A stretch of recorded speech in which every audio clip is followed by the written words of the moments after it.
So I'm going to show you how to enable or disable the emergency SOS calls on your OnePlus 15.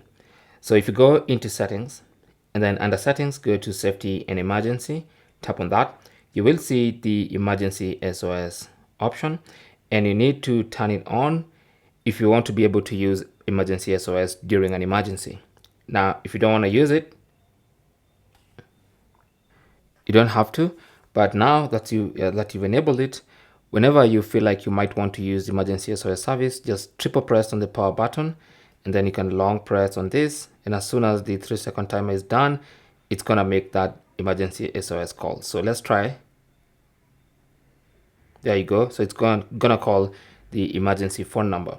Now if you go back into those settings, you'll actually see that you can go and customize the emergency service phone number. Okay, the current one is 999, so you can change it to something else. Also, you can choose to share info with your emergency contacts.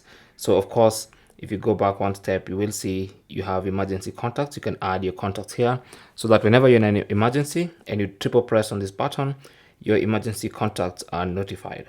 Okay, so that is basically how to enable the emergency SOS service on your OnePlus 15. To disable it, go to change settings, this link here, tap on it, and then you can scroll down and see turn off emergency SOS, and you can disable it from here. Thanks for watching. Don't forget to like and subscribe, and good luck.